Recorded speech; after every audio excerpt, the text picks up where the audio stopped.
આજે અમદાવાદના રસ્તા પર ફરશે ડબલ ડેકર બસ।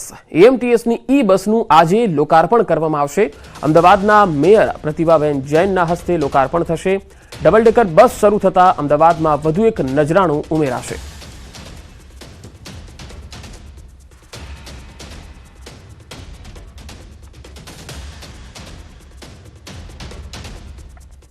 नर्मदा घाट पर नर्मदा महाआरतीनो अद्भुत ड्रोन नजारो जोवा मळ्यो। केवड़िया नजीक वाराणसीना गंगा घाट जेवो ज नर्मदा घाट बनावायो छे, जेमां घाट रंगबेरंगी रोशनीथी जगमगी उठ्यो। आ घाट 131 मीटर लांबो अने 47 मीटर पहोळो छे। गोरा शुलपाणेश्वर मंदिर पासे नर्मदा घाट बनाववामां आव्यो छे। प्रवासीओने दररोज आ नजारो जोवा मळशे।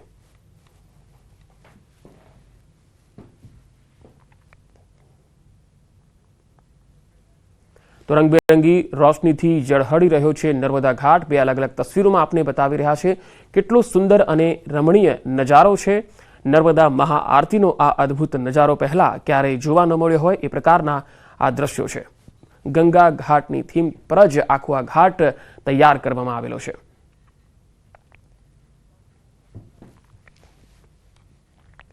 છોટાઉદેપુર શહેરમાં ભૂગર્ભ ગટરોની સફાઈના નામે 1 મહિનાથી મુખ્ય રસ્તાઓ પર ખાડા ખોદી દેવામાં આવ્યા, જેને લઈ સ્થાનિકો ભારે હાલાકીનો સામનો કરી રહ્યા છે।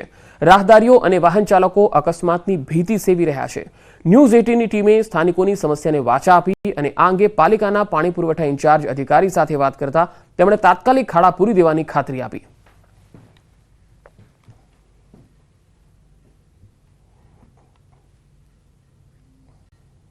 જે ચેમ્બરો ખોલ્યા હતા ઓપન છે, હજુ બી આપ મારી પાછળ બી જોઈ શકો છો, ત્યાં બી ઊંચા સળિયા છે, ખુલ્લા ખાડા છે, ચારો તરફ આ જ હાલ છે।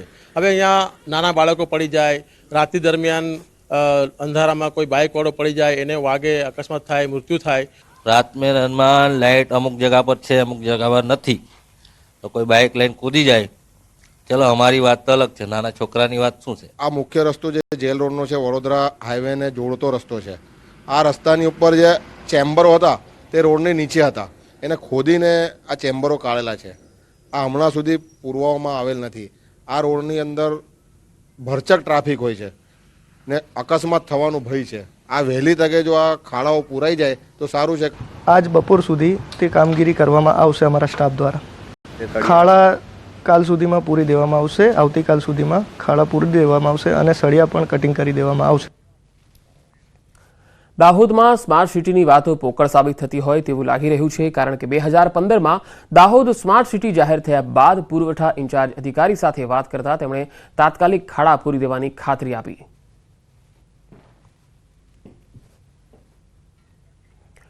અહીંયા 2015માં દાહોદ સ્માર્ટ સિટી જાહેર થયું અને ત્યાર પછી જે વાતચીત થઈ છે તે પ્રમાણે શહેરમાં હાલ તો કચરાપેટી દેખાઈ રહી છે, ઠેર ઠેર કચરો છે, અલગ અલગ જગ્યાએ સફાઈનો પણ અભાવ છે।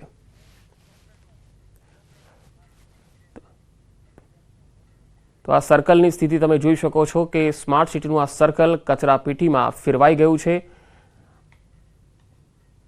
सर्कल की योग्य जाळवणी अहींया नथी थई रही अने एटलुं ज नहीं, शहरना अनेक विस्तारों में गटरना पाणी पण छे, गंदकी पण खूब ज वधी गई छे। प्रथम ज्यारे स्मार्ट सिटी ने दाहोद में पसंदगी करवानी हती ते समय आ सर्कल बनाववामां आव्युं हतुं। पीपीपी मॉडल आज दुर्दशामां छे, એને ખરેખર રીડેવલપમેન્ટ કરવામાં આવે અથવા અન્ય કોઈ સારા ઉપયોગ માટે આનો ઉપયોગ થાય તો દાહોદવાસીઓના હિતમાં છે। વર્ષ 2015માં દાહોદને સ્માર્ટ સિટીની ઘોષણા કરવામાં આવી હતી। ત્યારબાદ હરખથી એક જે સર્કલ બનાવવામાં આવ્યું હતું, તે સર્કલ ઉપર આઈ લવ દાહોદ અને સ્માર્ટ સિટીનું બોર્ડ પણ ચિતરવામાં આવ્યું હતું। જો કે આપ મારી પાછળ અત્યારે જોઈ રહ્યા છો, દાહોદ શહેરને સ્માર્ટ સિટી જાહેર કર્યા બાદ જે લોકોમાં ખુશી જોવા મળી હતી અને લાયન્સ ક્લબ અને નગરપાલિકા દ્વારા પ્રાઇવેટ પાર્ટનરશિપ મોડલ ઉપર જે એક દાહોદના વચ્ચોવચ્ચ જે એક સર્કલનું નિર્માણ કરવામાં આવ્યું હતું। જો કે આ સર્કલ દિવાલ ઉપર દાહોદ માટે પ્રેમ અને સ્માર્ટ સિટીને થયેલી ઘોષણા અને લખાણ પણ ચિતરવામાં આવ્યું હતું। જો કે સમય જતાં આ જે સર્કલ છે તેની કોઈપણ જાતની મેન્ટેનન્સ ના કરવાના કારણે આ જે સર્કલ છે તે એક કદરૂપું બનવા પામ્યું છે। અહીંયા મોટા મોટા ઝાડી ઝાકરાઓ ઉગી જવા પામ્યા છે અને હાલ જે એક કચરાના ઢગલા સમાન જે આ સર્કલ જોવા મળી રહી છે।